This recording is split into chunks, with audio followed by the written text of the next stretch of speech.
आज हम 12 नवंबर 1972 की मुरली है। सार है अलौकिक कर्म करने की कला। अलौकिक कर्म करने की कला। हम रोज़ मुरली में सुनते हैं हमारे कर्म अलौकिक होने चाहिए। तो इस मुरली में बाप दादा ने अच्छे से समझाया है कि अलौकिक कर्म कैसे करें। अव्यक्त मूर्त अर्थात इस शरीर में पाठ बजाने वाले अति न्यारे और अति प्यारे की स्थिति में स्थित रहने के अनुभवी मूर्त बन गए हो।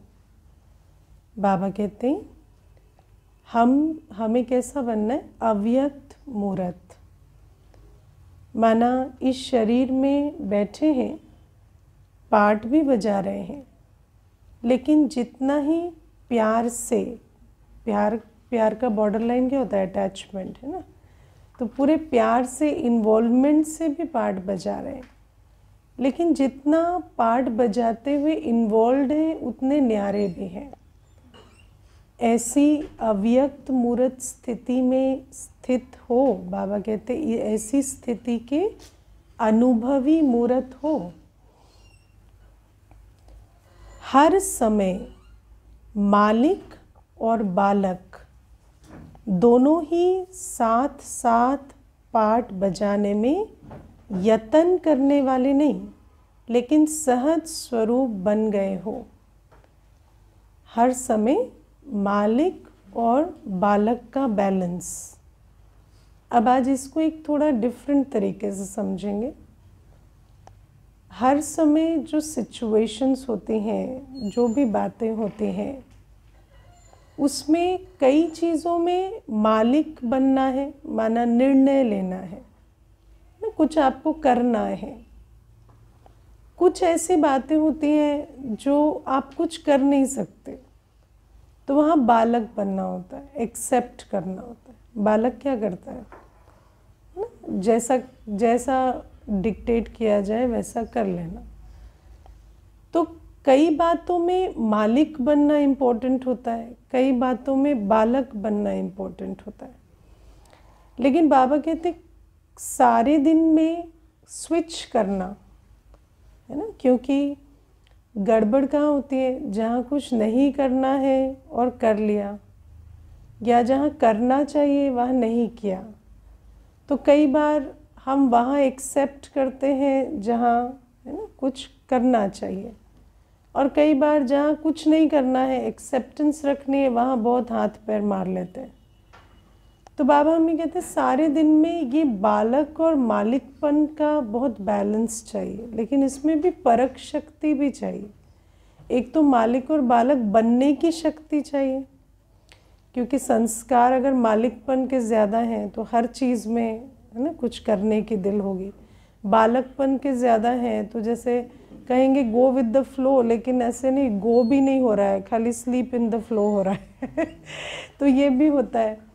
तो अपने संस्कारों के को चेक करके कौन सा संस्कार ज़्यादा उछल खाता है ये देख के, तो शक्ति भी चाहिए बालक और मालिक का बैलेंस रखने के लिए, और फिर परख शक्ति भी चाहिए कि कहाँ मालिक बनना है, कहाँ बालक बनना है।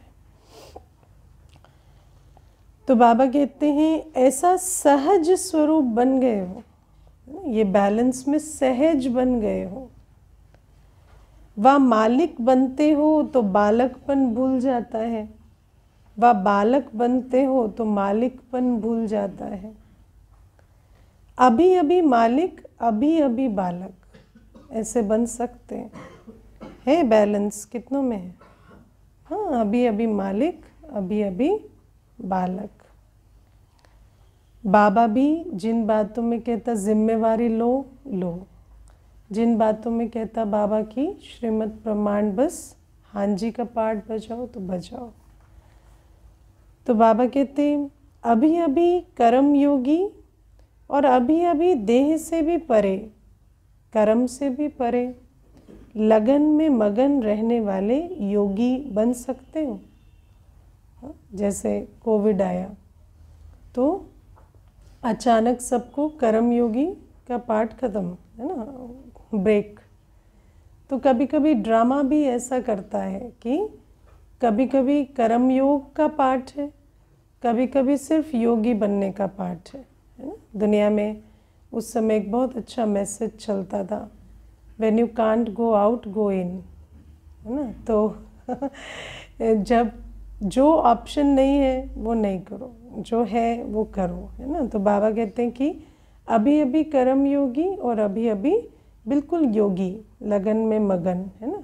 ऐसा नहीं कि हम योग करने बैठे हैं तब कोई काम आ जाए तो फिर इरिटेशन होती है ना। कहेंगे अभी तो मैंने सोचा था मैं 1 घंटा योग करूँगा, लेकिन नहीं, कर्म योगी बनना है तो कर्म योगी बनना है ना। बैठ के योग करने का समय है तो बैठ के समय है। तो बाबा कहते हैं कि संकल्प और कर्म दोनों ही समान बने हैं, वह संकल्प और कर्म में अंतर है ना। क्योंकि ब्राह्मण सोचते तो बहुत अच्छा है ना, लेकिन संकल्प बहुत अच्छे करते, पर कर्म में आते समय गैप आ जाता है ना।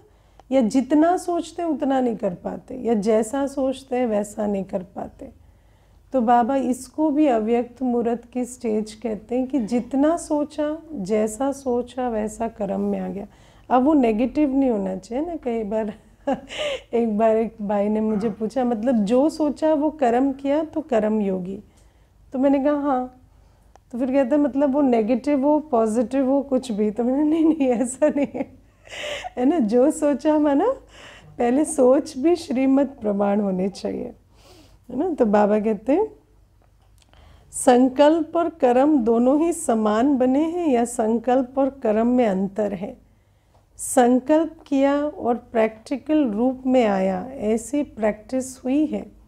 माना करते ही जैसे संकल्प किया तो उसको एग्जीक्यूट भी करने लगे। नहीं तो वो मुंगेरी लाल के सपने देखते थे ना, वो बेचारा बैठा सोच रहा है, सारा कुछ सोच लिया और सो गया, है ना। तो ऐसा वाला नहीं, संकल्प आया तो उसको प्रैक्टिकल में लाओ। तो बाबा कहते हैं याद की यात्रा पर चलने वाले राही इतने समीप आए हो, है ना। क्योंकि आज बाबा कौन सी स्टेज बता रहे, अव्यक्त मूर्त की स्टेज, फरिश्ता स्टेज। तो बाबा कहते हैं कि याद की यात्रा में जो हमें विभिन्न स्टेजेस, अब यात्रा होती है ना, तो यात्रा में माइलस्टोन्स होते हैं, है ना, कि हम यहाँ तक पहुँचे हैं, फिर आगे वहाँ तक पहुँचे हैं। तो बाबा कहते ये भी जो स्टेज है अव्यक्त मूर्त की, यहाँ तक पहुँचे हो, ये स्थिति से पता चलता है कि याद की यात्रा में हम कहाँ तक पहुँचे। तो बाबा कहते हैं अब पता चला ना याद की यात्रा क्यों कहते हैं, क्योंकि कहीं पहुँच रहे हैं और स्थान तक नहीं, स्थिति तक पहुँचते हैं, और स्थिति से ही स्थान बनता है ना। आप कहाँ पहुँचेंगे, वो आप क्या बने हैं उससे पता चलता है। बाबा कहते हैं ना, अगर पूरी बीज रूप अवस्था है तो चले जाएंगे सीधा परम धाम। तो स्थिति से पता चलेगा, अटक अटक के जाएंगे, लटक अटक के जाएंगे कि सीधा जाएंगे, है ना। फिर सतयुग में भी किस स्थान पे, किस पद पे बैठेंगे, वो भी स्थिति के आधार से। तो बाबा कहते हैं याद की यात्रा से स्थितियों की प्राप्ति करनी है हमें अभी। तो बाबा कहते हैं सहज भी और समीप भी है, ये दोनों ही अनुभव होते हैं। माना ये जो स्थिति के समीप भी है और ये सहज भी है। ऐसा नहीं कि इस अवस्था को मेंटेन करने में हमें बहुत मेहनत लगे। इस याद की यात्रा के अनेक अनुभव करते करते अब नॉलेजफुल और पावरफुल बने हो। नॉलेज सुनते हैं, बाबा कहते हैं याद से शक्ति मिलती है ना। तो बाबा कहते हैं ज्ञान भी सुनते हैं, योग भी करते हैं, पर नॉलेजफुल और पावरफुल बने हो, है ना। क्योंकि कई बार कहते हैं ना खाते बहुत शरीर को लगता नहीं है है ना। तो लग रहा है नॉलेजफुल बन रहे हैं, पावरफुल बन रहे हैं। बाबा पूछते बन गए हैं नॉलेजफुल पावरफुल, है ना। क्योंकि बाबा ने, मुझे संडे की वाणी नहीं भूलती है, बाबा कहते हैं कि कौन कितना याद करता है ऐसे तो नहीं बता सकते ना। कहने को तो सभी कहेंगे हम 12 घंटे 14 घंटे याद करते हैं, लेकिन बाबा कहते हैं याद माना सर्वशक्ति स्वरूप, याद की निशानी ही वो है। तो ऐसे ही बाबा कहते कर तो सब रहे हैं लेकिन नॉलेजफुल बने हैं। नॉलेजफुल माना ज्ञान स्वरूप। हमारा हर कर्म एक्यूरेट है, ज्ञान स्वरूप है, या सुनते कुछ है करते कुछ है। और पावरफुल बने हैं माना जो शक्ति की जिस समय आवश्यकता उसको अप्लाई करते हैं। जैसे यात्रा के बीच बीच में चट्टियाँ आती हैं, है ना, वही माइलस्टोन्स है, जिससे मालूम पड़ता है कि कहाँ तक पहुँचे हैं और कहाँ तक अब पहुँचना है। तो आप याद की यात्रा के राही इस यात्रा की कितनी चट्टियाँ पार कर चुके हो, अर्थात याद की कितनी स्टेजेस को पार कर चुके हो। बाबा आज प्रश्न करते हैं कि चेक भी करो, सिर्फ याद करें पहुंच कहाँ रहे, है ना। कई बार देखते चल रहे हैं, बहुत सालों से चल रहे हैं, अरे चल तो रहे हो, कहाँ पहुँचे हो। लास्ट स्टेज व फाइनल स्टेज कौन सी है? कौन सी स्टेज है लास्ट? कर्मातीत स्टेज। सारी स्टेज मालूम है ना। पहले क्या बनते हैं? पहले कर्मेंद्रिय जीत, पहले कर्मेंद्रिय जीत। आज जैसे बाबा ने कहा ना खान पान याद ना आ जाए, तो कर्मेंद्रिय जीत है ना, ये इंद्रियों का रस ना खींचे। पहले कर्मेंद्रिय जीत, फिर माया जीत, है ना, नहीं फिर विकर्मा जीत। पहले कर्मेंद्रिय जीत फिर विकर्मा जीत, है ना, कि मुझसे विकर्म ना हो, है ना, मैं विकर्म ना करूं। फिर माया जीत, है ना, क्योंकि माया तो फिर सूक्ष्म भी है, तो माया जीत। फिर फिर कर्मातीत, हाँ फिर प्रकृति जीत।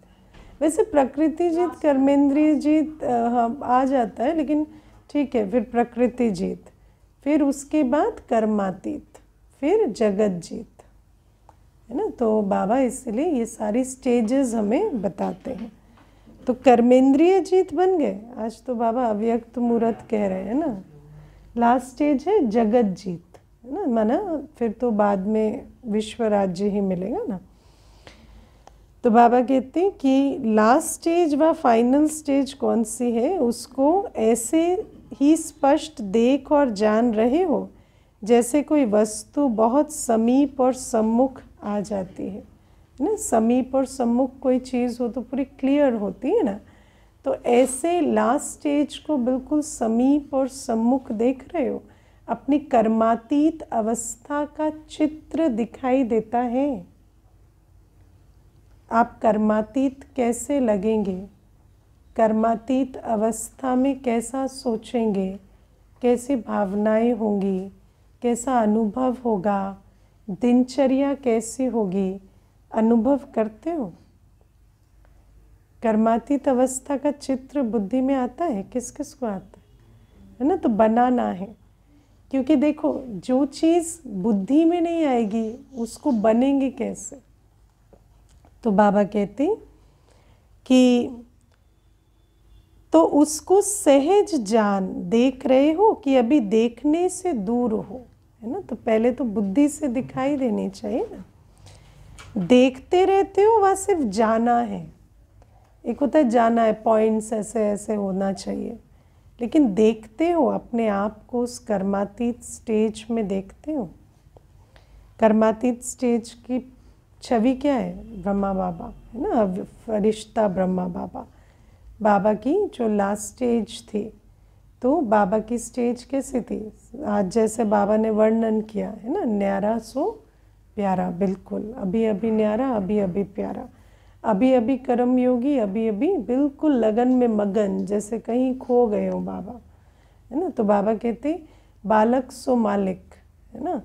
तो बाबा कहते ऐसी जो बैलेंस वाली स्टेज है, ऐसी स्टेज आई है।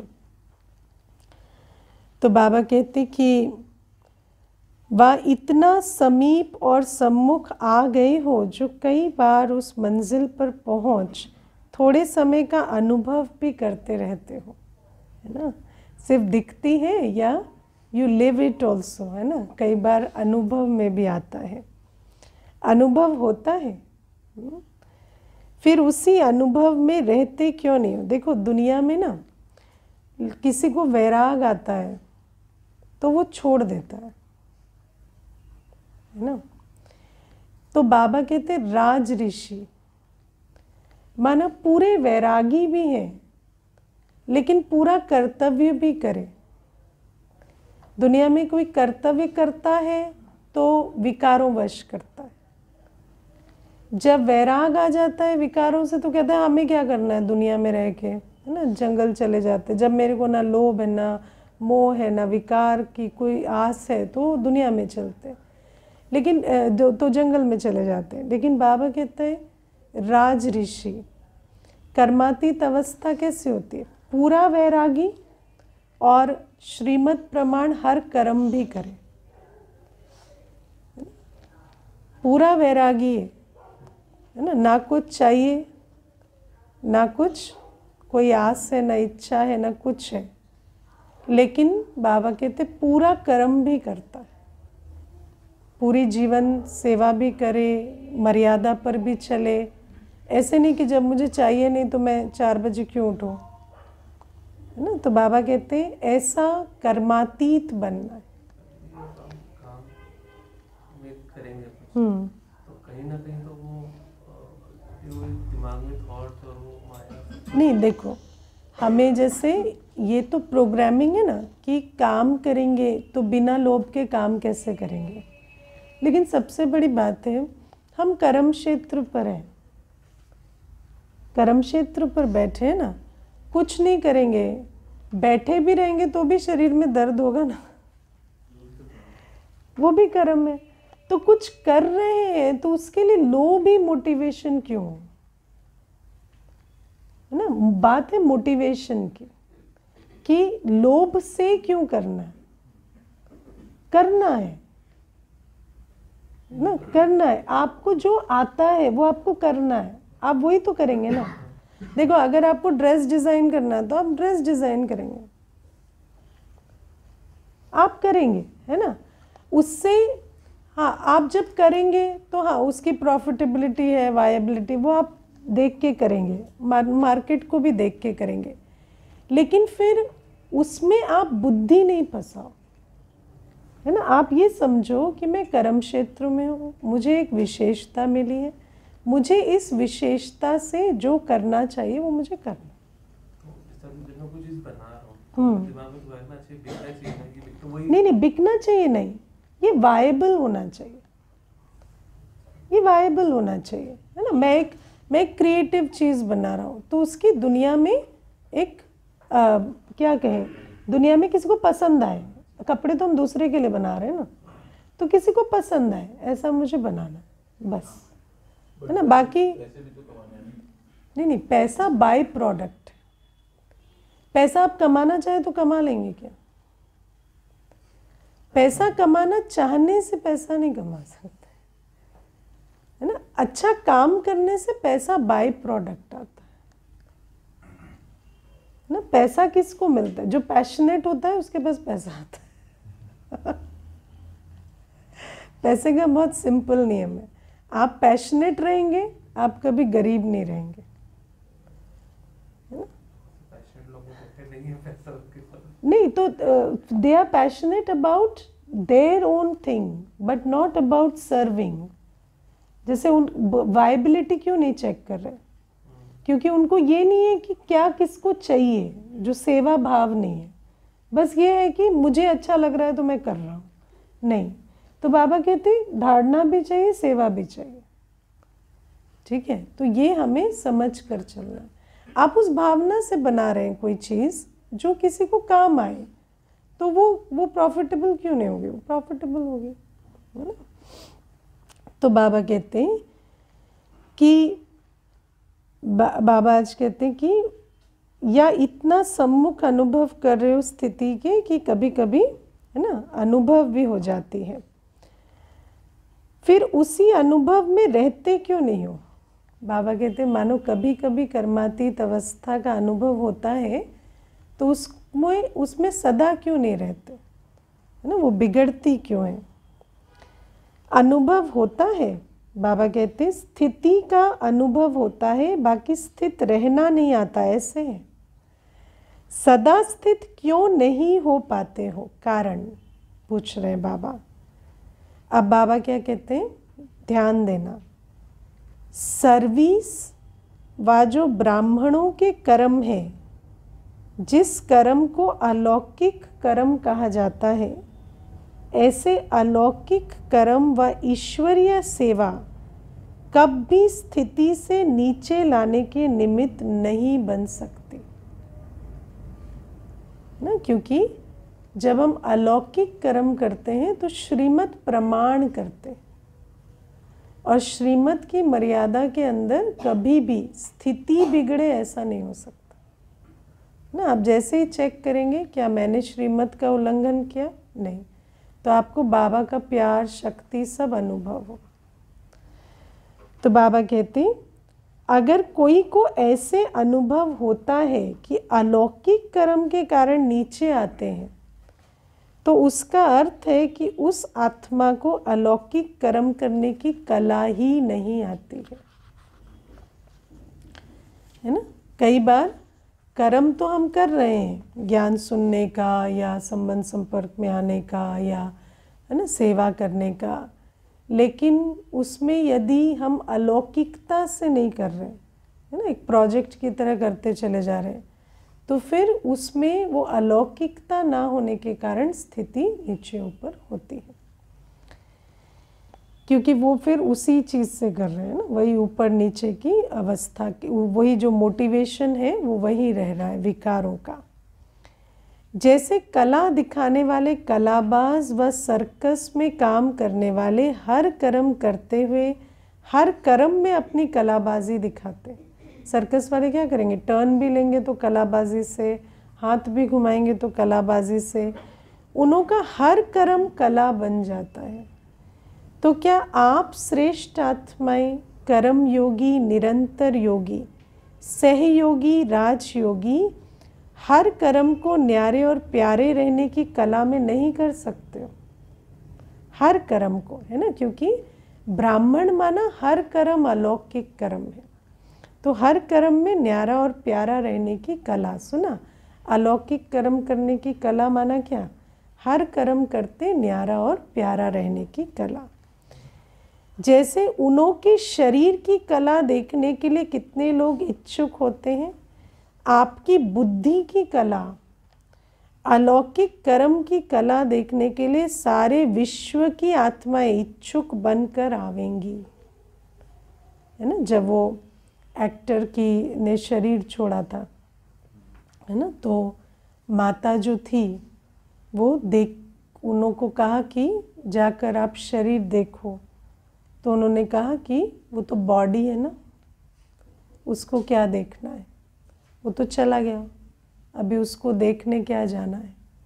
तो आप सोचो कि ये जो अलौकिक कर्म की कला है उसको देखने की इच्छुक कितनी आत्माएं बनी कि उसको देखने के लिए लोग वीडियो रिप्ले कर करके देखते।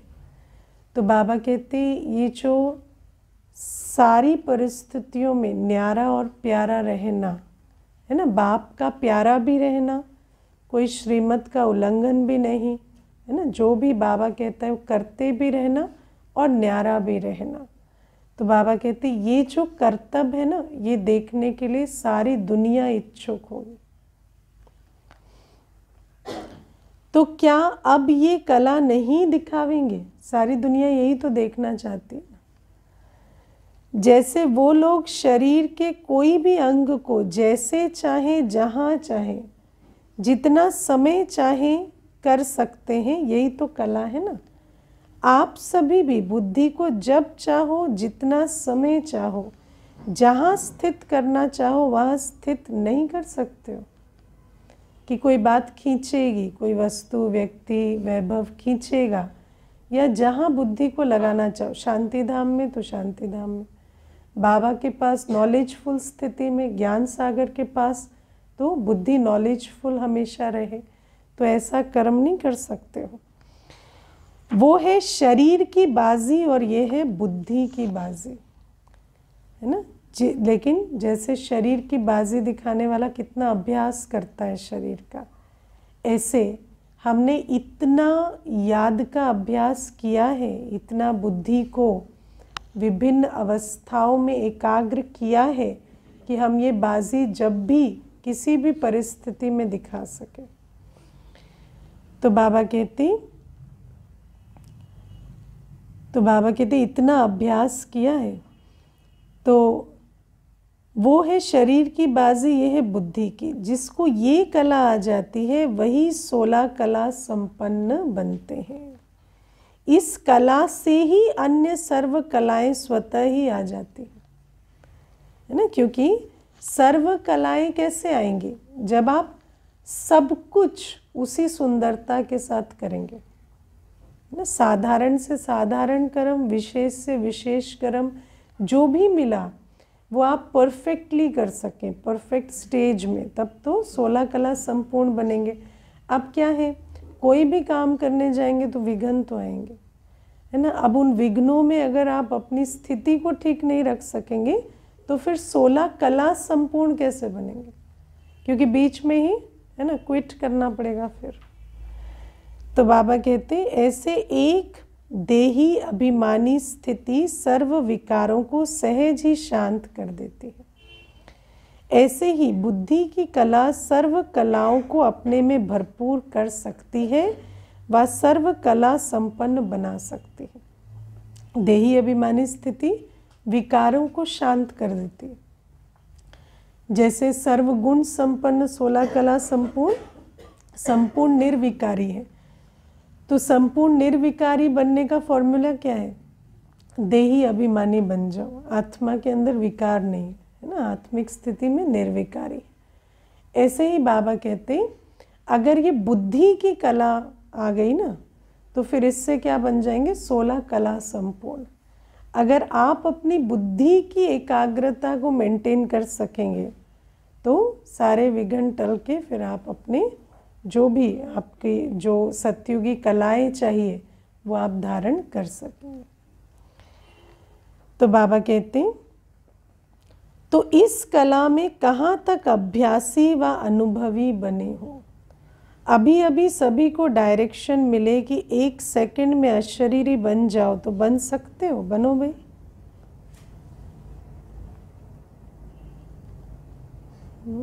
एक सेकंड में अशरीरी, 1 सेकंड तो ऐसे पाँव हाथ एडजस्ट करने में चला जाता है ना। पोज लेके अशरीरी बनते, शरीर को पोजीशन दे के अशरीरी बनेंगे तो कैसे होगा, है ना। तो बाबा कहते सिर्फ 1 सेकंड में स्थित हो सकते हो जब बहुत कर्म में व्यस्त हो, ऐसे समय भी डायरेक्शन मिले, है ना। आप देखो अभी तो बैठे हैं तो भी पोज लेना पड़ता है, अभी कर्म में व्यस्त हो तब डायरेक्शन में। अब जब अंत का समय आएगा तो कहेंगे कि अच्छा दाल में छौंक लगा लो फिर, है ना, शरीर छूटेगा, है ना। तो क्या बाबा कहते हैं इसीलिए कौन सा अभ्यास करना है? Traffic control. ट्रैफिक कंट्रोल बजा माना जैसे हो, आड़े टेढ़े जैसे बैठे हो ना वैसे ही स्टिल हो जाओ। हाँ, तो बाबा कहते हैं कि जब बहुत कर्म में व्यस्त हो, ऐसे समय भी डायरेक्शन मिले। जैसे जब युद्ध प्रारंभ होता है तो अचानक ऑर्डर निकलते, अभी अभी सभी घर छोड़कर बाहर चले जाओ, होता है कि नहीं? उस समय याद आएगा वो ड्रॉर में ये रखा है, वो उठा लेते हैं, वो ऐसा रख लेते हैं। तो ये सब भी क्या एवर रेडी नहीं है ना। तो बाबा कहते अब एवर रेडी माना क्या? सूटकेस रेडी रखें, जैसे ही डायरेक्शन आया तो उठा के भागे। बाबा कहते नहीं, इतना सिमटा हुआ हो, है ना, कि पता चले अब सिर्फ मुझे जाना है और कुछ को नहीं जाना। तो बाबा कहते फिर क्या करना पड़ता है? ज़रूर करना पड़ता है। तो बाप दादा भी अचानक डायरेक्शन दें कि इस शरीर रूपी घर को छोड़, इस देह अभिमान की स्थिति को छोड़ देही अभिमानी बन जाओ। 1 सेकंड में डायरेक्शन मिला, इस दुनिया से परे अपने स्वीट होम में चले जाओ तो कर सकेंगे। हाँ, इतना एवर रेडी है। एवर रेडी के लिए बैग बिस्तरा पैक होना चाहिए, फैला कर रखा होगा। विकार माना विस्तार, फैलाओ। जितना विकार होगा उतना विस्तार होगा, बुद्धि सिमटी हुई नहीं होगी ना। इसीलिए मैंने आपको कहा ना, एक अभ्यास रोज करो।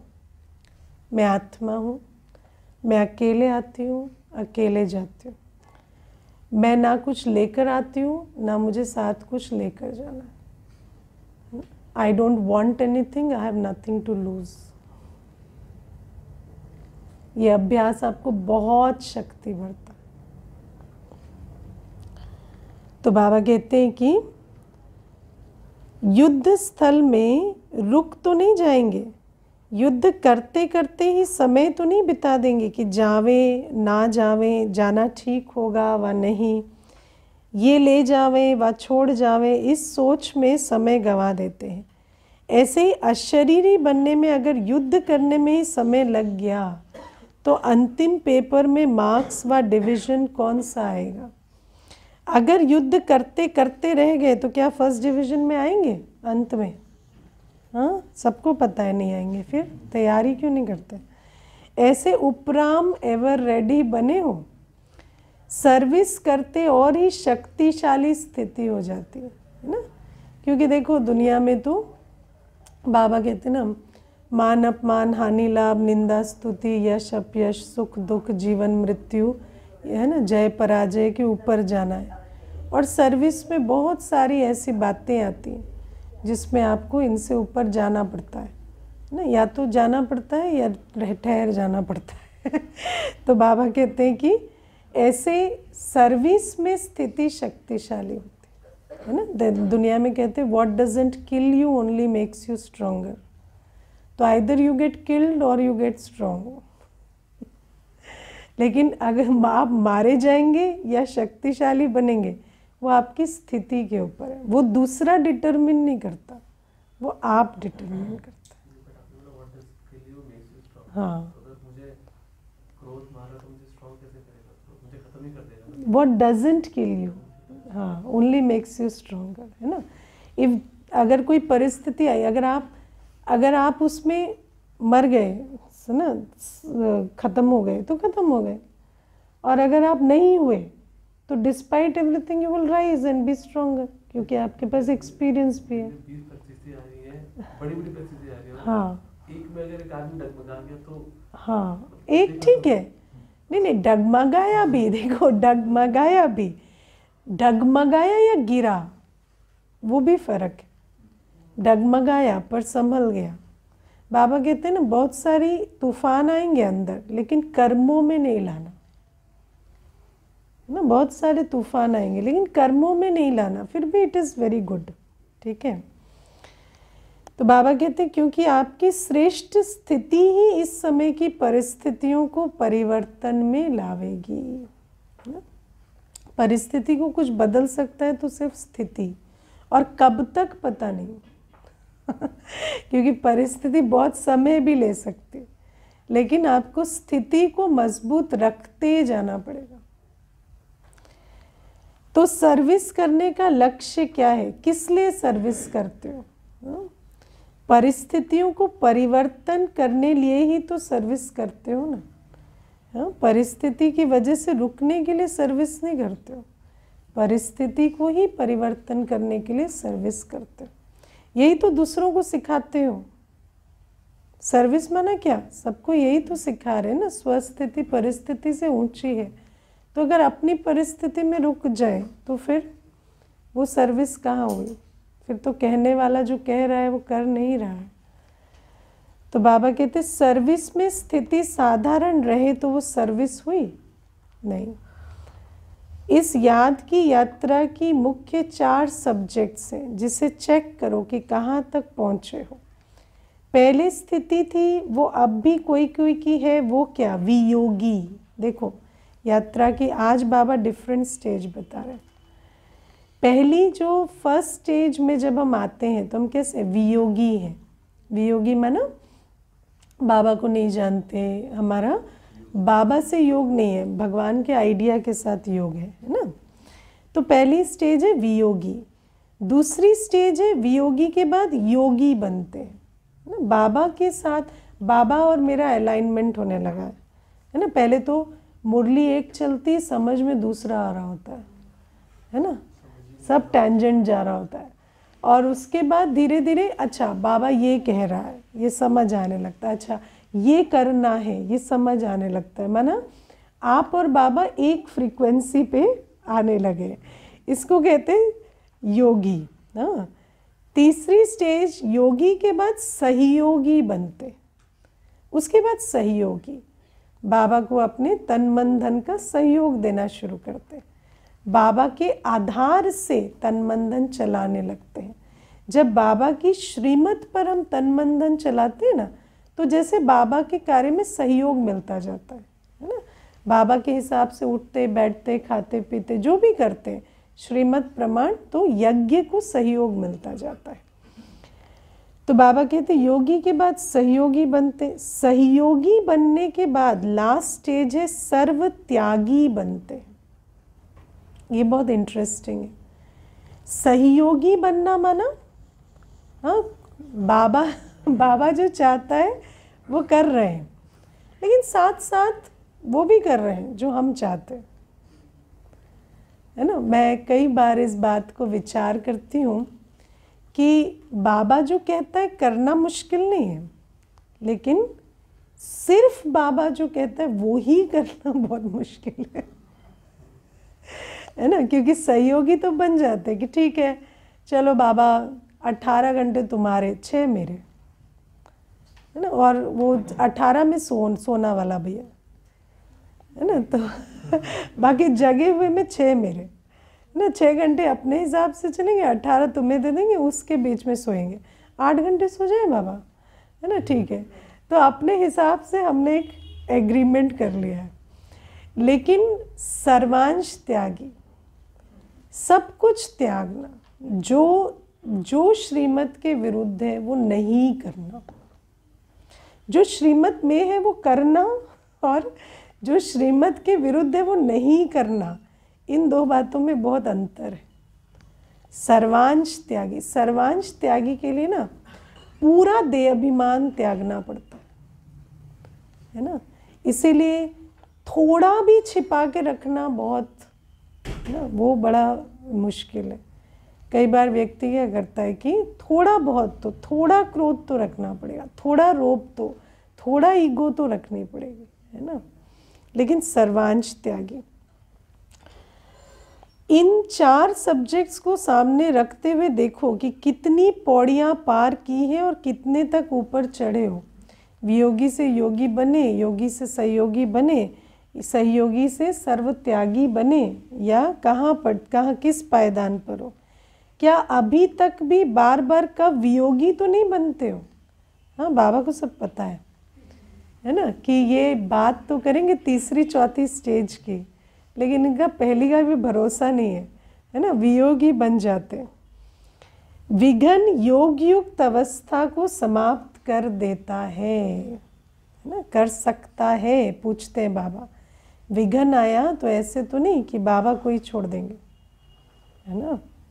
बाप की स्मृति को विस्मृति में ला देता है, बाप पर ही प्रश्न उठा देगा, बाबा ये आप बैठे हो, ये विघन कैसे आ गया, है ना। तो बाप की स्मृति, उस स्मृति में जो सुख शांति समाई हुई थी ना, वो स्मृति विस्मृत हो जाती है। विस्मृति अर्थात वियोगी। तो योगीपन की स्टेज ऐसे ही निरंतर रहे, जैसे शरीर और आत्मा का जब तक पार्ट है तब तक अलग नहीं हो पाती ना, वैसे बाप की याद बुद्धि से अलग ना हो, है ना। बुद्धि और बाबा की याद ऐसे हो जैसे शरीर और आत्मा एक साथ है। बुद्धि का साथ सदैव याद अर्थात बाप के साथ हो, ऐसे को कहा जाता है योगी, जिसको और कोई भी स्मृति अपनी तरफ आकर्षित ना कर पावे, है ना। बुद्धि का साथ बाबा के साथ है, माना बाप जहाँ है वहाँ पाप नहीं है, तो जिसके पास और कोई ऑप्शन नहीं है, विकल्प नहीं। विकल्प बहुत इंटरेस्टिंग वर्ड है। विकल्प को कहते हैं नेगेटिव थॉट, लेकिन विकल्प का दूसरा मीनिंग होता है ऑप्शन। जहाँ ऑप्शन होता है वहाँ नेगेटिविटी होती है। जहाँ ऑप्शन ही नहीं है, जीना यहाँ मरना यहाँ, इसके सिवा जाना कहाँ, तो ऑप्शन ही नहीं है तो विकल्प क्या होगा, है ना। तो वहाँ कोई कुछ नहीं होता, फिर आपको तो जो करना है वही करना है। तो बाबा कहते कि वैसे बाप बुद्धि का साथ सदैव याद अर्थात बाप के साथ हो, ऐसे को कहा जाता है योगी, जिसको और कोई भी स्मृति अपनी तरफ आकर्षित ना कर पावे, है ना। कल भी बाबा ने कहा था ना, पुरानी दुनिया याद आ जाए ये कर्म बंधन है। तो बाबा कहते हैं कि जैसे बहुत ऊंची व श्रेष्ठ पावर के आगे कम पावर वाले कुछ भी नहीं कर पाते हैं, ऐसे अगर सर्वशक्तिवान की याद सदा साथ है तो और कोई भी याद बुद्धि में अंदर आ नहीं सकती, और संकल्प से सृष्टि बनती है। अगर संकल्प ही नहीं आएगा तो सृष्टि नहीं बनेगी। इसको ही सहज और स्वतः योगी कहा जाता है। वो लोग कहते हैं यहाँ और वो लोग कहते हैं और यहाँ है स्वतः योगी। हाँ, बाबा कहते हैं ना, दुनिया में योग का नाम सुना है, योगी को देखा नहीं है, देखना चाहते। तुम बनो योगी का सैंपल बनो। तो ऐसे योगी बने हो, ऐसा योगी सदा हर सेकंड हर संकल्प हर वचन हर कर्म में सहयोगी अवश्य होगा ना। उसका हर वचन संकल्प कर्म श्रीमत के आधार से होगा। वो बाबा जो सुख शांति प्योरिटी की दुनिया स्थापन करना चाहते, उसका उसी में ही सहयोग होगा हर कर्म से। अगर संकल्प में सहयोगी नहीं, सिर्फ कर्म में है तो कर्म में सहयोगी है, किसी बात में नहीं है, तो ऐसे को सहयोगी की स्टेज तक पहुंची हुई आत्मा नहीं कहेंगे।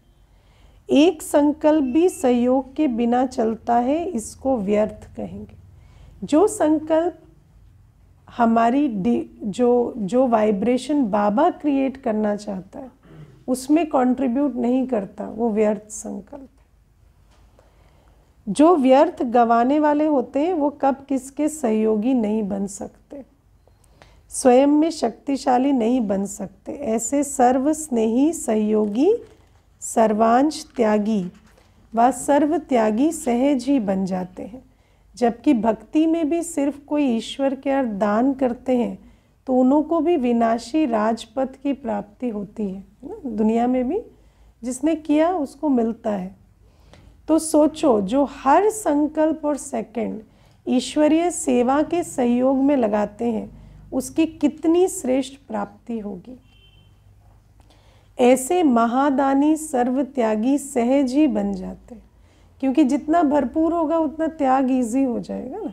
जो महादानी होता है वो सर्वत्यागी आप ही बन जाता है, क्योंकि उसको वैसे भी जो महादान से जो दुआएं कमाई है ना, वो दुआएं उसको वस्तु व्यक्ति वैभव के जाल से छुड़ाती जाती है।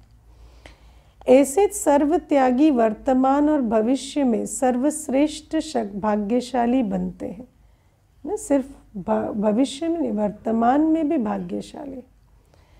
न सिर्फ भविष्य लेकिन वर्तमान समय भी ऐसे श्रेष्ठ भाग्यशाली आत्मा के भाग्य को देखते हुए अनुभव करते हुए अन्य आत्माएं उनके भाग्य के गुण गाते हैं और अनेक आत्माओं को अपने श्रेष्ठ भाग्य के आधार से भाग्यशाली बनाने के निमित्त बनते हैं। तो देखो, इन 4 सब्जेक्ट से किस स्टेज तक पहुँचे हो, वह मंजिल के कितना समीप आए हो। अच्छा, ऐसे सहज और स्वतः योगी आत्माओं को बाप दादा का याद प्यार और नमस्ते। ऐसे मीठे प्यारे बाबा को भी हम बच्चों का याद प्यार गुड मॉर्निंग और नमस्ते। ओम शांति।